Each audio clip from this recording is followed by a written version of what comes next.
Hey guys, Dan here, back with another one for you today. Apple just finished their WWDC conference, and this was the first year that they moved to a digital format because of COVID-19. And I gotta say, it actually worked pretty well. Rather than the live stream that people thought they would have, it was actually a pre-recorded session in full 4K quality, and they streamed a socially distanced event successfully. And now, despite all of the rumors, including the video that I released last week, summing up everything that I had heard, Apple actually made this event purely software focused. So there were no major hardware updates except for an announcement of ARM-based Macs that are going to be coming starting later this year toward the end of the year. Other than that, it's all software, but that's not to say that it wasn't fully packed with all kinds of new features. We've got updates on iOS, iPadOS, tvOS, macOS, watchOS, AirPods firmware, HomeKit, privacy across the board, and just a ton of new features. So make sure to like this video, hit the subscribe button to see more, and let's get into all of these updates.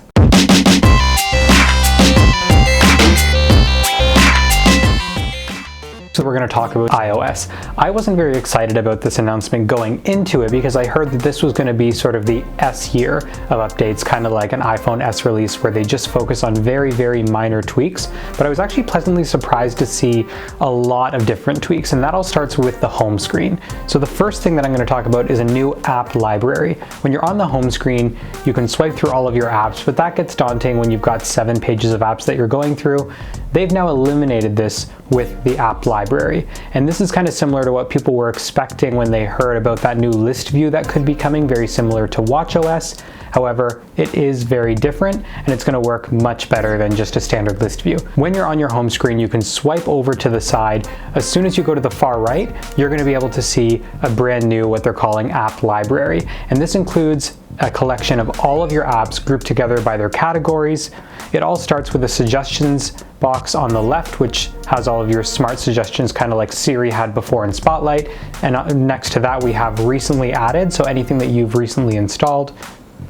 And then after that, it's really just category based, and they do this themselves. So there's an Apple Arcade category, and you have all of your standard ones like games, social networking, productivity, and so on. And now I know what you're thinking. If you have 7 different pages of apps and you're swiping through constantly, you're never going to use this app library. And it seems like Apple thought of this as well. So now they're giving you the option to actually remove some home pages from your layout. So if you only want your first 2 pages and then you want to get right into the app library, you can do that. You can actually turn off those other apps, and the only way that you would get to them is accessible through Spotlight search or through, of course, the app library. And I think that this is really going to lead to people enjoying their home screen and getting to the apps they want a lot faster. So the next thing Apple launched is widgets. And now I know these were already kind of in the iOS operating system over the last couple of updates. However, they've made them a lot more functional, and now they can even live on the home screen.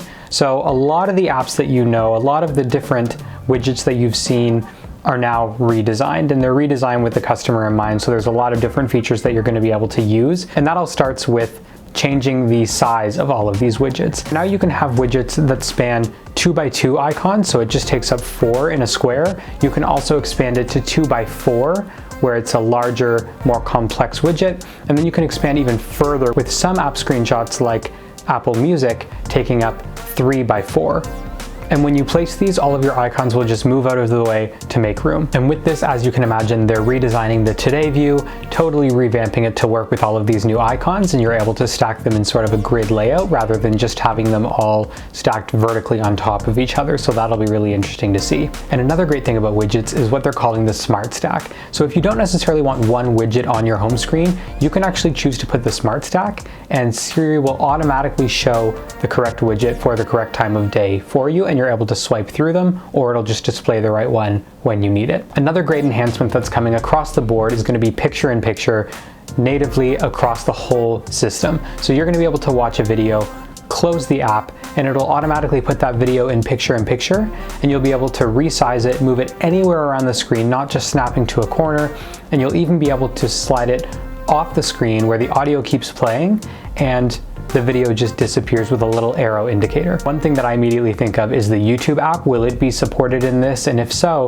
does that mean that we will not have to have YouTube Music and we'll just be able to listen to our videos and just minimize the video? It seems like Siri is updated Pretty much every year at every single WWDC to some capacity, this year it's able to handle a lot more complex requests, like sending a voice note and it'll record it and send it automatically for you without even opening messages. But probably the biggest feature that people are going to like with Siri is finally it's not going to take up the whole screen. So it's not going to be intrusive. You're going to be able to continue using your apps, and Siri now has a new UI coming up on your home screen with just the icon, and it's going to happen in a much cleaner way. So next, Apple announced a brand new app called Translate. It's going to work completely offline, and it's going to come in 11 languages at the start. Now, I'm not going to spend too much time covering this. Now, in Apple's words, they said they're helping people communicate like they never did before, and I immediately think, who's going to tell them? Haven't we all been using Google Translate?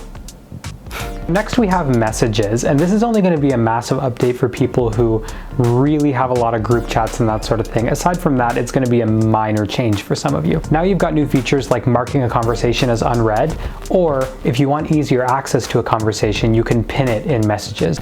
And one thing that I found really nice is that rather than just pinning it at the top in a standard message, it actually turns into a bubble which lives at the top of your screen. It's a much cleaner way of doing things, and it's going to be really cool to start using on a regular basis. But on top of that, then you get into these new updates on group chat, and that all starts at the very top of the message where you've got new bubbles that are showing for the actual group. Now you're able to set an actual image if you want for the group and a name, or you can just show all of the bubbles of everybody who is participating.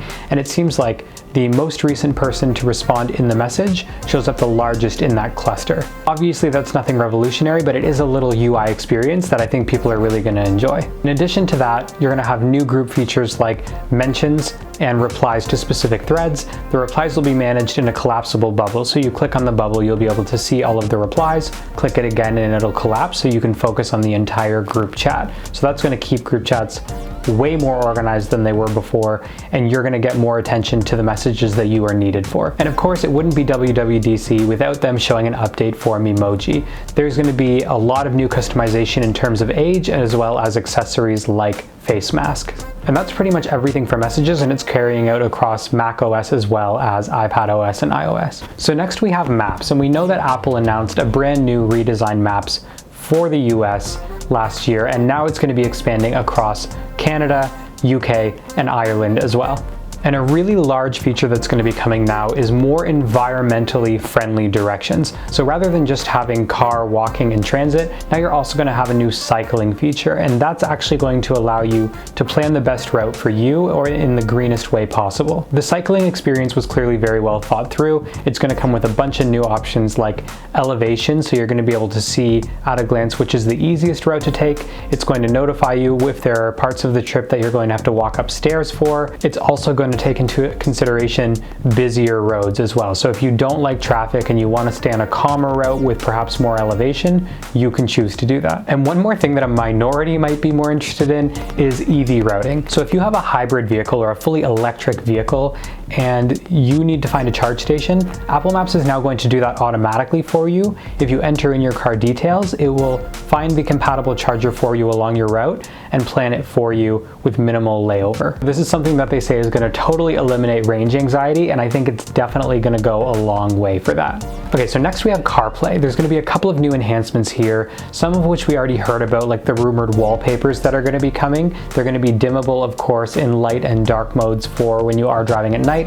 And then there's a range of other features, like a brand new app lineup being included, and that includes parking, EV, and quick food ordering. And then the biggest announcement with CarPlay, of course, was CarKey. This is going to be debuting on the 2021 BMW 5 Series. It's going to be retroactive, so it's actually going to work with iOS 13 for those early adopters who do buy it at launch.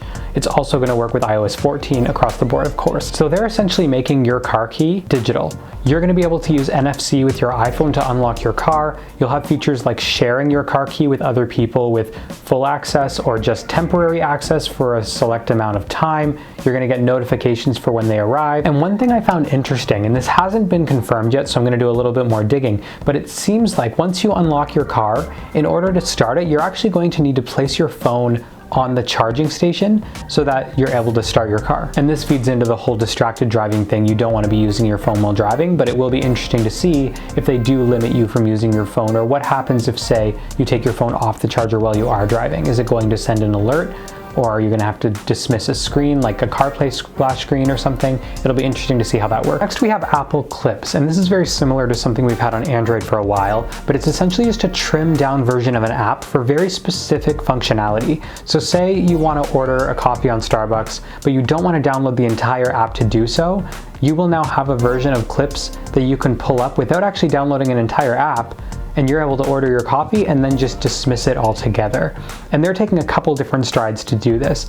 They're incorporating Apple Pay so that you do not need to enter credit card information and store it on an app. You're able to just use Apple to do that. And of course, sign in with Apple. So you don't even need to create an official account with an app. You're able to just simply open it, and it should just work relatively easy. Apple has said that there's a maximum of 10 megabytes, so you can expect this to be designed for speed, to open really quickly, and you won't need a lot of space to do it. And we're seeing an app library that's already starting to incorporate this. I haven't gotten to test it out, but it seems like in their demo, they showed a lot of apps already using it. Things like Etsy, Panera Bread, ParkWiz, Drop Recipes, and Yelp as well. And an interesting thing about Yelp is they'll actually be using this to highlight specific small businesses, so they won't have to create their own app clip. It'll work throughout Yelp. So a lot was covered today, a lot more than we expected. And in terms of a timeline, we've got developer betas of all of these systems rolling out today, but that's only for those with developer accounts. The public beta that opens to everyone to try is happening at some point in early July, and that'll be tested from July to August, and then we'll have a fall launch with the new devices that are said to be coming in the fall. So that's everything. Let me know what you guys like the most, and just a lot of other features. So let me know in the comments what you liked the most. If you did enjoy this video, hit that like button, and always remember to subscribe, and I'll see you in the next one.